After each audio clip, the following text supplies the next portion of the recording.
آمين آمين استجب دعانا ولا تخيب سيدي رجانا آمين آمين استجب دعانا ولا تخيب سيدي. Assalamualaikum warahmatullahi wabarakatuh.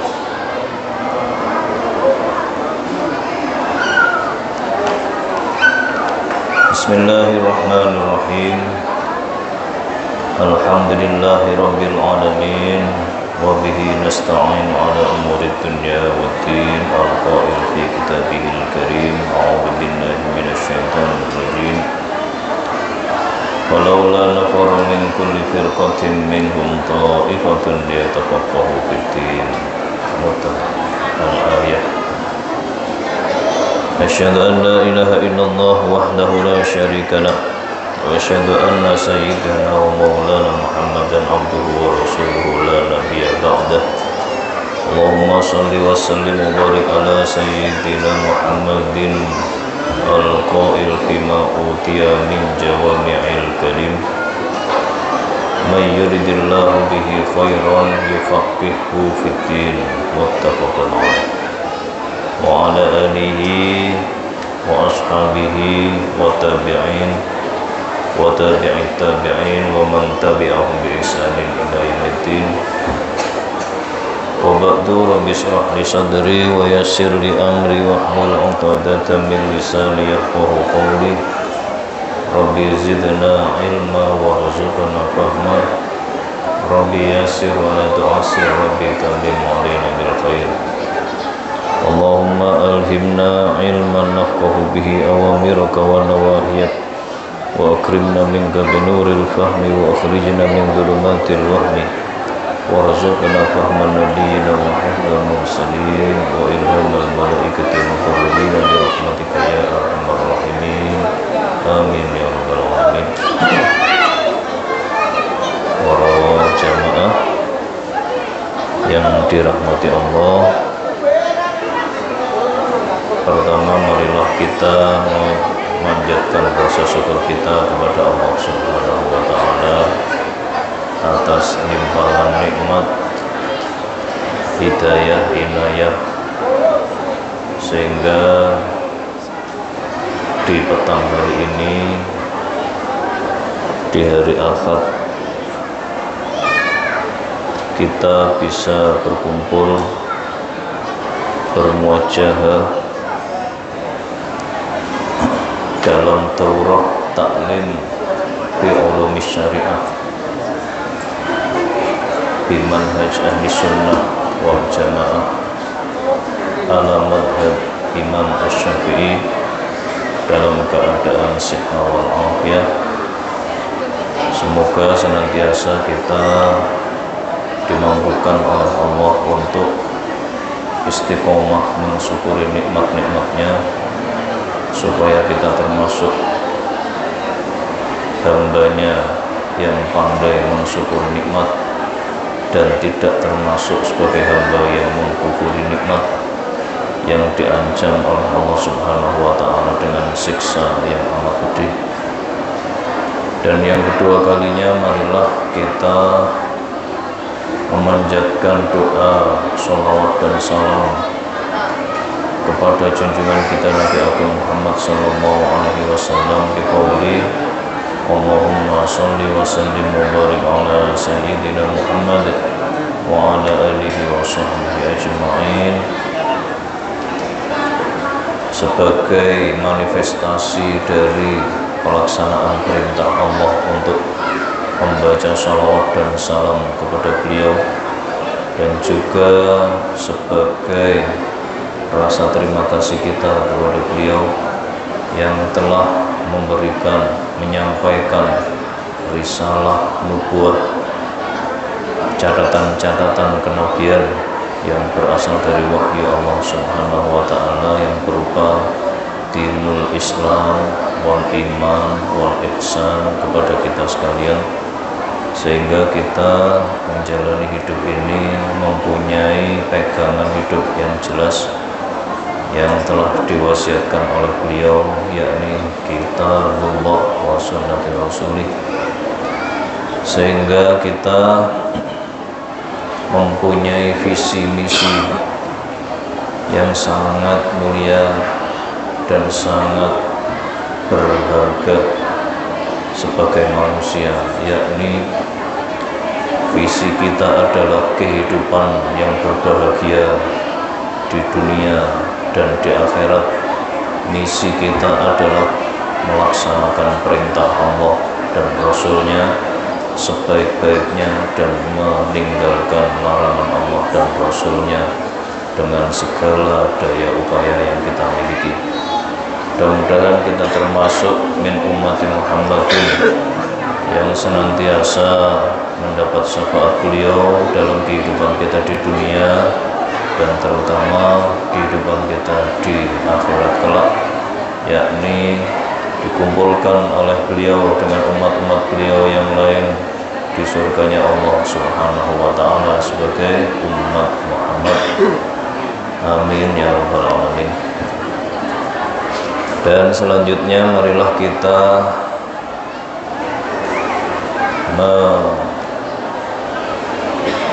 menyampaikan rasa terima kasih kita sebagai bagian dari rasa syukur kita kepada Allah. Berterima kasih kepada para pendahulu kita yang telah mewariskan perjuangan di masa lalu dalam menegakkan dinul Islam, ayatullah wa sunnatur rasulih, menyebarkan ajaran Islam dengan jalan damai, dengan segala ketawaduan dan juga dengan prinsip-prinsip dakwah yang menyeluruh, bisa dikatakan ing ngarsa son tulodo ing madya mawon karsa tutwuri handayani.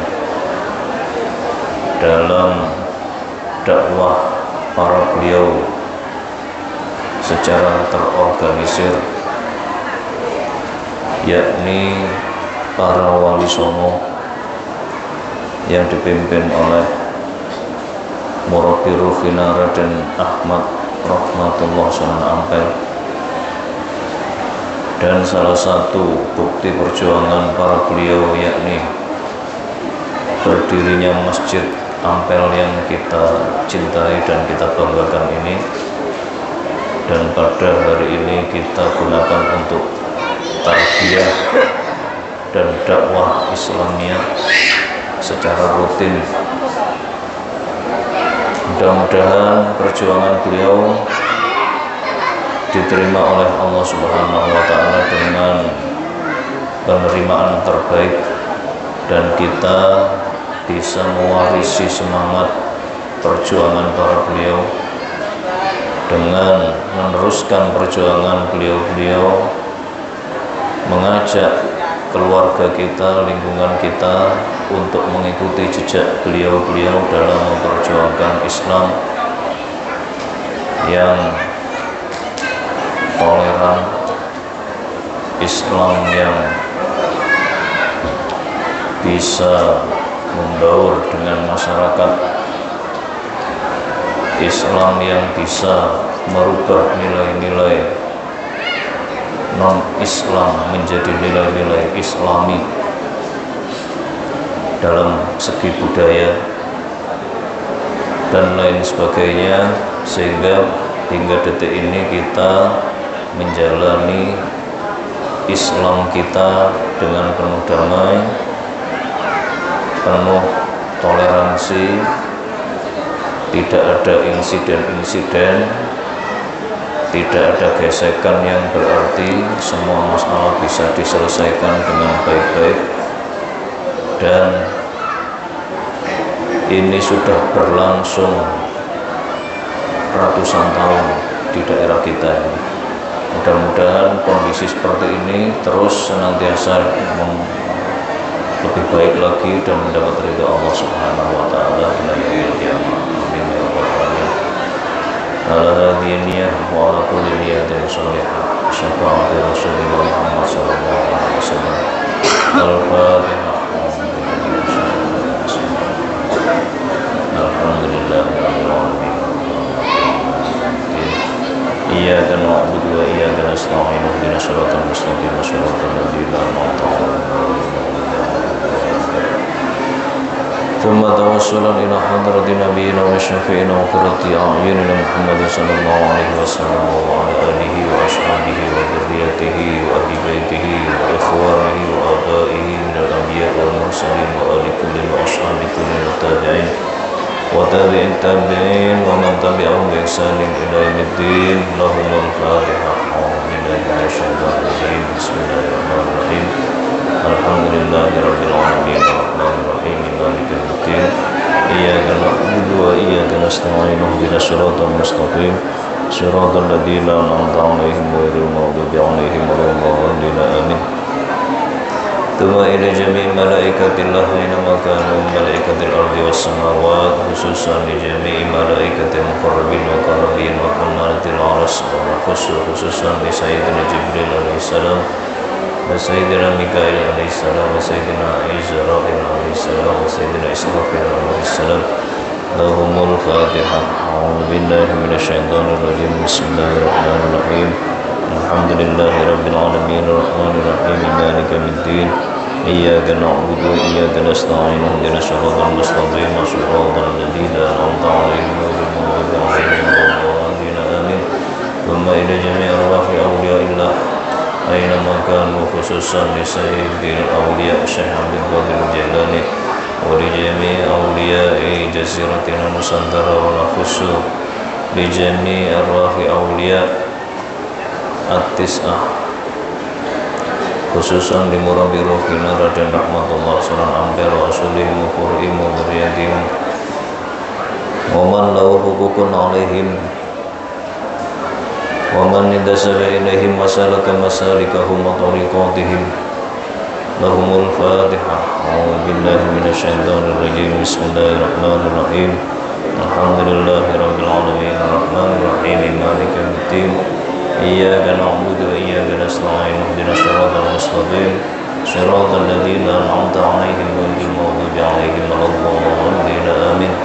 ثم إلى جميع أرواح أئمة المجتهدين ومقلدين في الدين من العلماء العاملين الصالحين خصوصا لجميع أرواح أئمة المذاهب ونخص خصوصا لروح إمامنا الشافعي وأصحابه رضي الله عنهم خصوصا لمؤلف هذا الكتاب Syekh Abi Suja Oman Sarafa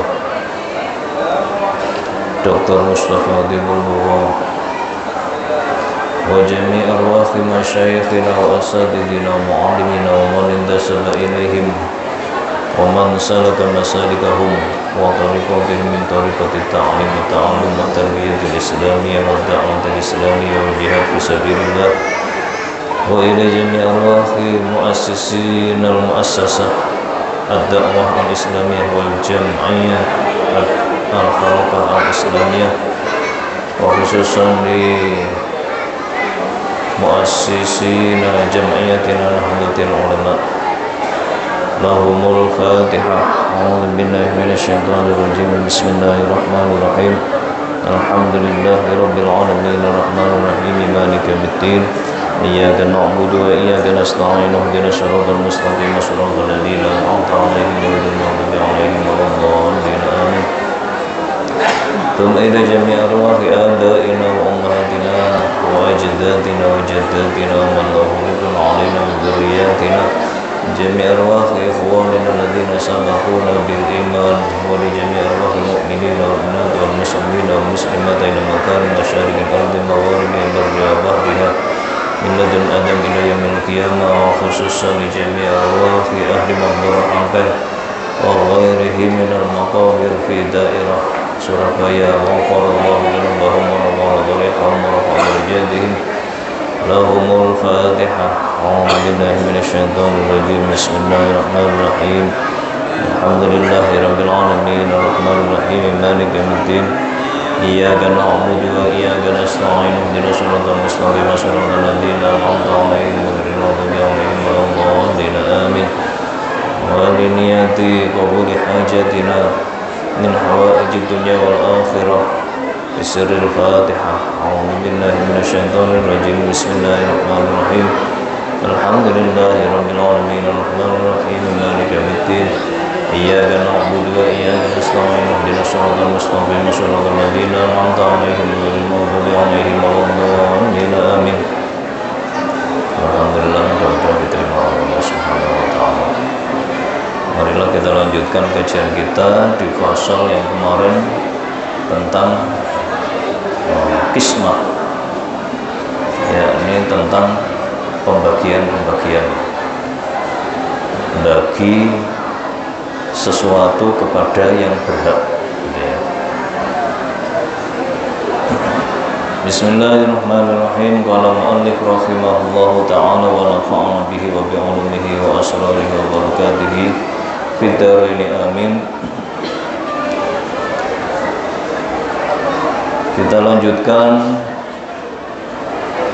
wa in kana qala mu'allif rahimahullahu ta'ala wa in kana fil qismati taqwimun lam yuktasar fihi ala aqalla minathnain.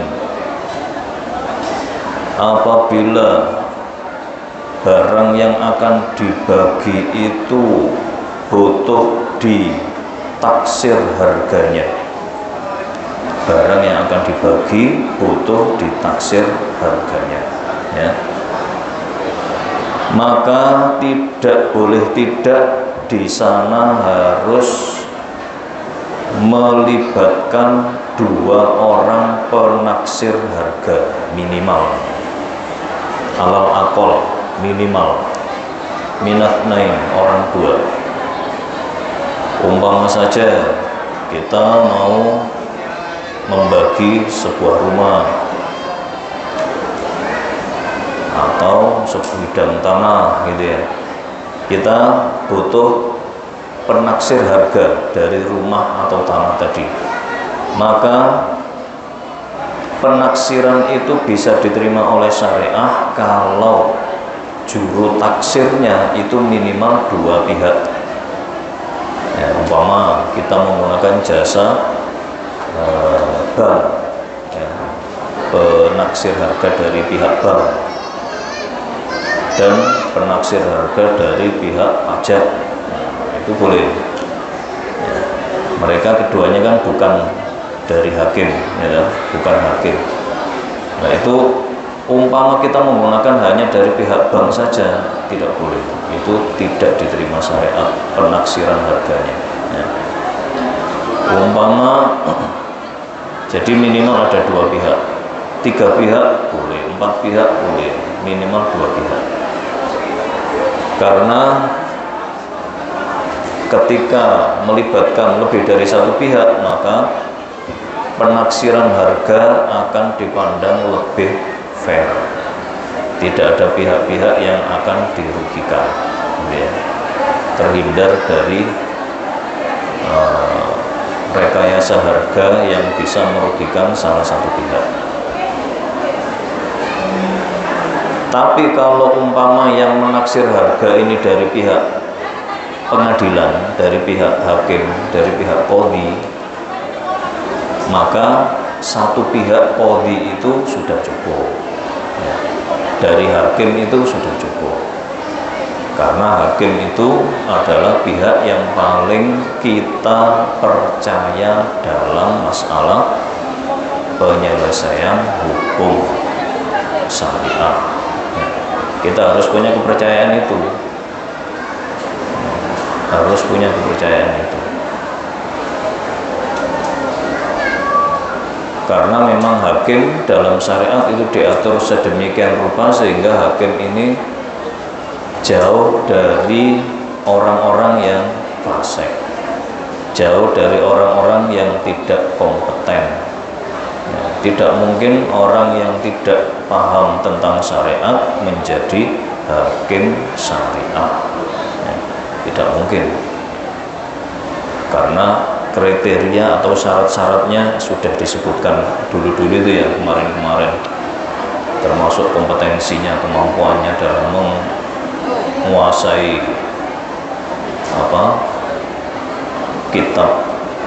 kitabullah dan sunnatul rasulillah, tentang ilmu-ilmu Al-Quran dan ilmu-ilmu hadis, dan juga tentang pendapat para ulama ahli fikih, ahli syariah. Itu sudah menjadi standar bagi seorang hakim, sehingga kita harus percaya kepada hakim. Kalaupun ada hakim yang ternyata tertangkap korupsi atau apa, itu bukan urusan kita, tapi urusan hakim tersebut. Dimana ketika terjadi hal tersebut, pasti akan ada proses pengadilan atau pencarian kebenaran akan kasus tersebut. Ya, ada prosesnya. Kalau terbukti, berarti orang tersebut tidak akan menjadi hakim lagi, karena sudah bukan kategori, tidak masuk kategori sebagai hakim. Sehingga kalau yang menaksir harga ini seorang hakim, maka cukup satu hakim saja. Tapi kalau yang menaksir harga ini di luar hakim, maka minimal harus melibatkan dua pihak atau dua orang. Kalau cuma satu orang itu tidak diterima oleh syariat. Artinya tidak diterima berarti ya tidak dianggap. Umpama menggunakan jasa satu pihak penaksir harga, jasa penaksir harga, gitu ya, satu pihak saja. Terus akhirnya dia membuat taksiran harga. Oh, rumah ini seharga 1,2 miliar, gitu ya. Taksiran ini oleh hakim tidak akan diambil sebagai putusan hukum, atau tidak bisa menjadi sebuah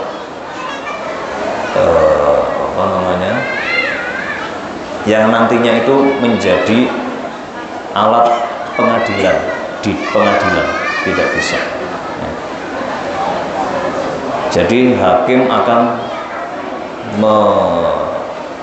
tidak menganggap hal tersebut, tidak akan menganggap hal tersebut. Itulah dalam hal penaksiran harga, ya. Jadi harus melibatkan minimal dua pihak. Pernah nggak mengalami hal itu? Pernah nggak?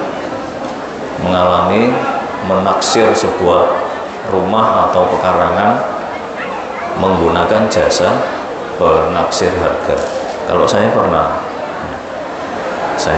tapi karena yang menggunakan itu hanya satu pihak, waktu itu dari desa, maka hal itu tidak dianggap, gitu ya, tidak menjadi dasar pengadilan.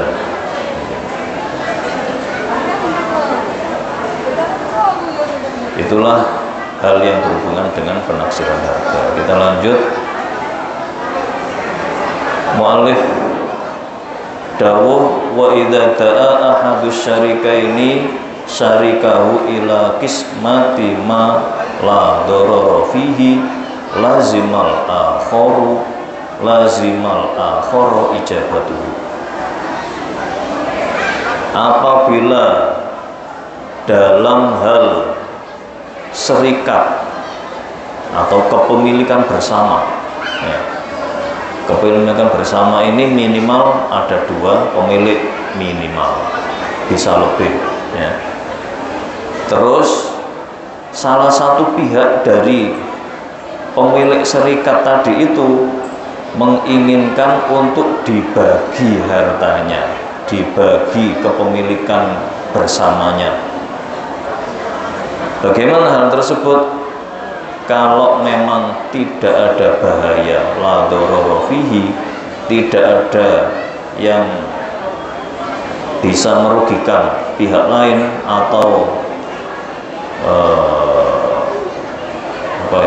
bisa ditindaklanjuti, gitu ya, maka pihak yang lain tidak boleh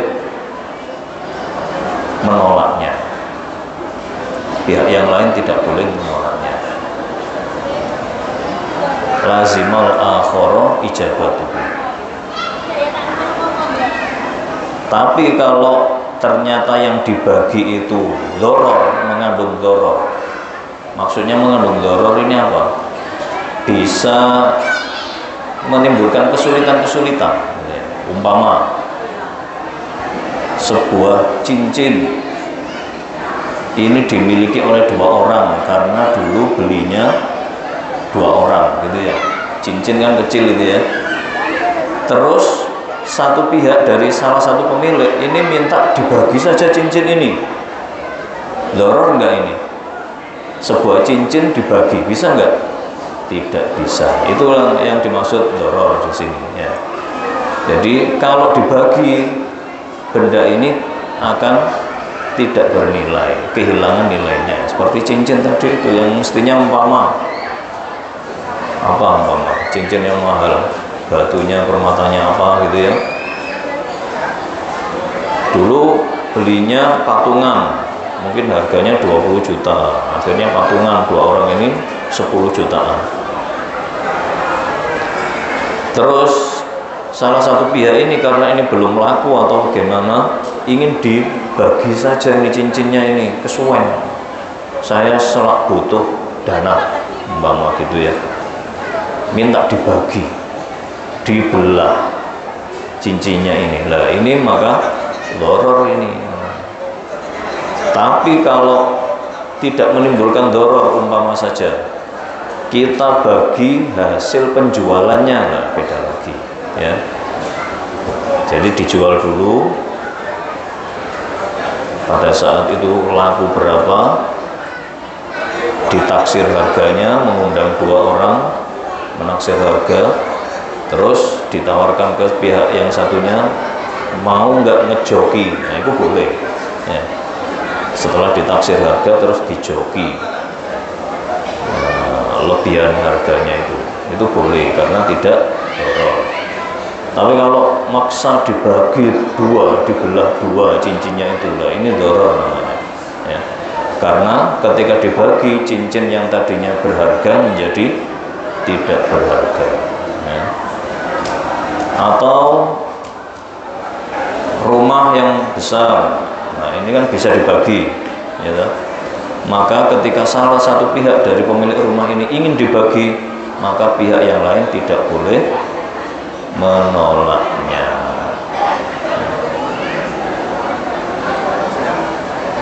Tapi umpama ternyata yang menjadi milik bersama itu adalah kamar mandi kecil, nah, umpama dibagi itu terlalu kecil untuk dijadikan kamar mandi, umpama saja ketika dibagi menjadi 0,5 meter kali 0,5 meter ya, umpama saja, sehingga tidak akan bisa digunakan. Nah ini dikategorikan dzaror juga kalau kamar mandinya kecil. Kalau kamar mandinya besar bisa dibagi, lah ini karena tidak dzaror, maka pihak yang satunya harus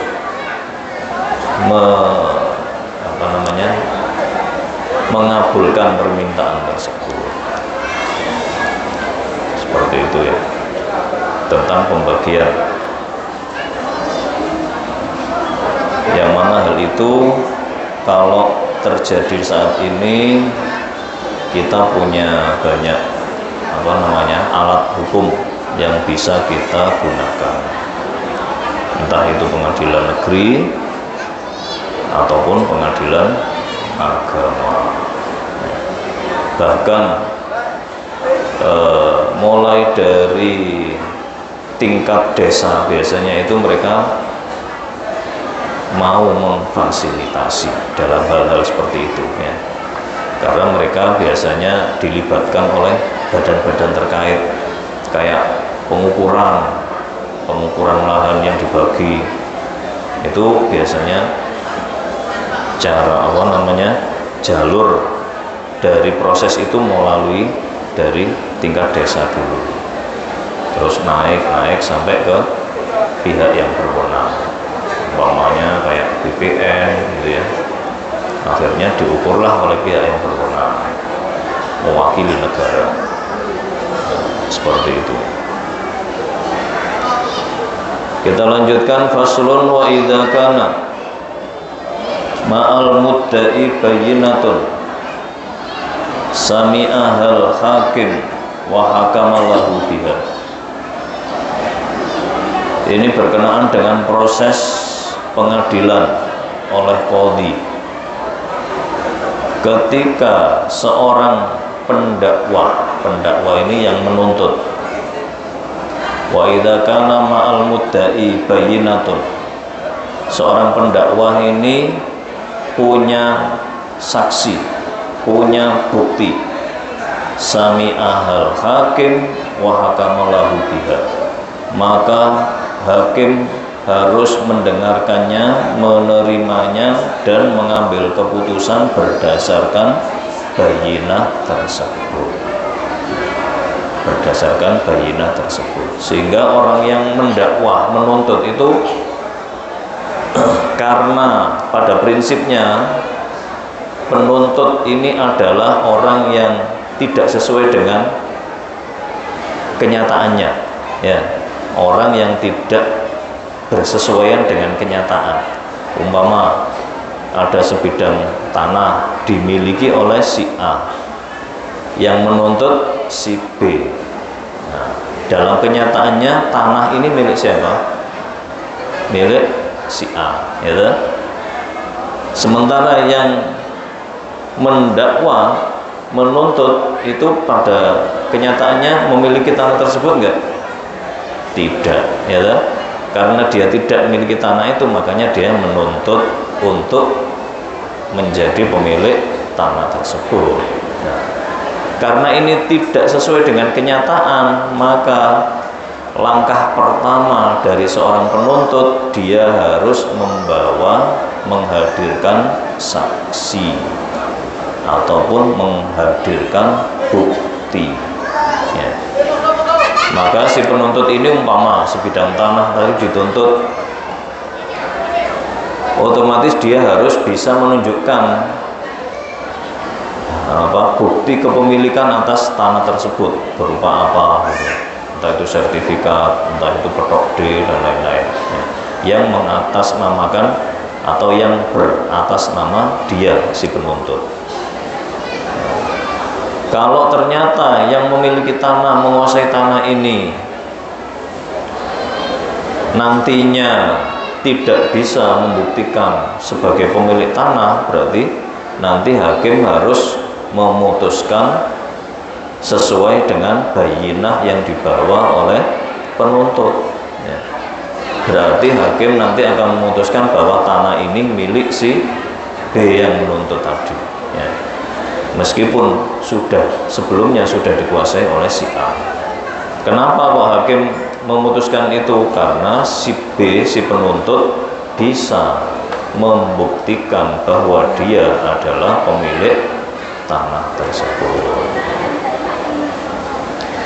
Terus kalau ternyata yang menuntut ini tidak punya bukti, tidak punya saksi, bagaimana? Wa illam takun lahu bayyinatun fal qawlu qaulul mudda'a alaihi biyaminihi.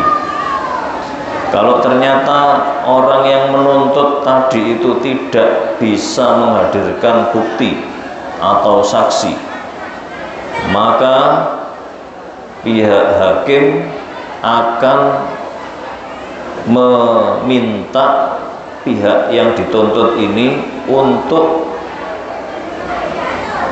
menyatakan pernyataan bahwa tuntutan ini tidak benar dengan dikuatkan dengan yamin atau sumpah, ya. Dengan yamin, menyebut nama Allah itu, ya. Jadi tidak hanya dibiarkan begitu saja oleh hakim, tidak, tapi yang dituntut ini juga harus berani bersumpah kalau yang dalam kenyataan itu adalah benar. Dia harus berani bersumpah bahwa tanah itu adalah milik dia. Prosesnya seperti itu. Fa innaka la anil yamin ruddat alal mudda'i. Terus umpama ternyata orang yang dituntut tadi tidak mau bersumpah, menolak untuk bersumpah. Maaf Pak Hakim, saya tidak mau bersumpah, wong ini jelas-jelas punya saya. Ketika diminta oleh hakim bersumpah, maaf saya tidak mau bersumpah, saya pantang untuk bersumpah, umpama saja dengan alasan apapun. Maka apa yang harus dilakukan hakim? Ruddat alal mudda'i. Kesempatan untuk bersumpah akan ditawarkan kepada orang yang menuntut. Mudda'i, orang yang menuntut. Sehingga Pak Hakim akan meminta kepada si penuntut, si B tadi, oh si A ini tidak mau bersumpah atas kepemilikannya, atas kepemilikan tanah ini. Bagaimana, apa kamu mau bersumpah bahwa tanah ini milik kamu? Nah, dikembalikan ke penuntutnya.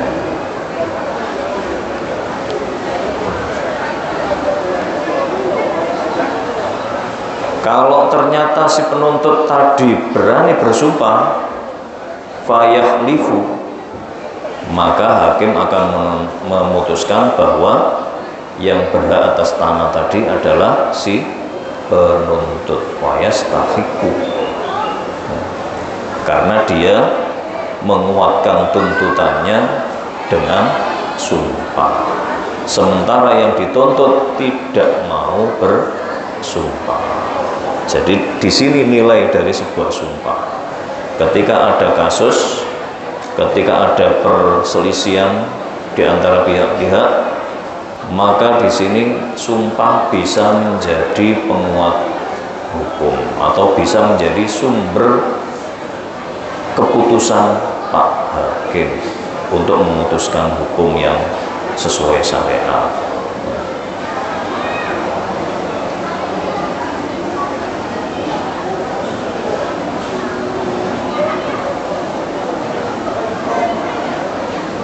Dan itulah proses dalam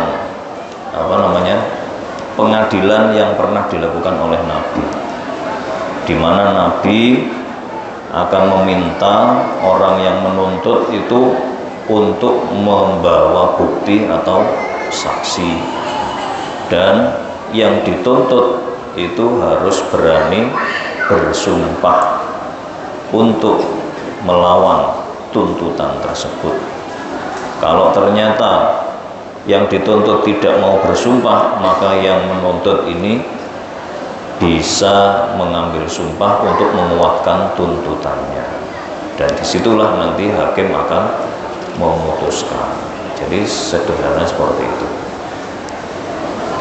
Kalaupun sekarang di pengadilan konvensional atau di pengadilan saat ini itu prosesnya ada proses-proses yang harus dilalui, ya, ada pra-peradilan, ada proses pengadilan dan lain sebagainya, ada pembacaan putusan, ada eksepsi atau penerimaan putusan. Itu semua adalah proses yang berasal dari perkembangan peradaban manusia, di mana itu semua tidak lain adalah untuk semaksimal mungkin berusaha mendapat keadilan yang seadil-adilnya sesuai dengan bukti dan saksi.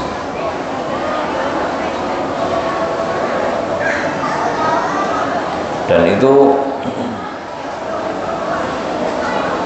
kita harus selama itu kita melihatnya sebagai proses yang adil, umpama saja hakimnya kita tahu adil orangnya, dia muslim dan lain sebagainya, maka di situ kita wajib menerimanya. Kalaupun ternyata kita menjumpai sesuatu yang bertentangan dengan syariat, di negara kita masih ada pengadilan berikutnya, tingkat berikutnya ya. Hal itu bisa kita gunakan. Umpamanya saja keputusan dari pengadilan negeri, ternyata di situ yang memutuskan itu kita menjumpai atau melihat sendiri bahwa hakim yang memutuskan itu orang fasik, entah itu karena kita pernah berjumpa dengan dia di suatu tempat yang menjual minuman keras atau tempat maksiat gitu ya, kita tahu sendiri. Nah itu kita bisa menggunakan kesempatan selanjutnya, yakni kita bisa naik banding atas putusan tersebut. Nah, dinaik banding nanti kasus itu akan dibawa ke pengadilan tinggi di provinsi. Kita lihat lagi hakimnya, kira-kira patut enggak kalau kita ikuti nanti keputusannya. Kalau ternyata patut, ya sudah, kita mengikuti keputusan itu saja.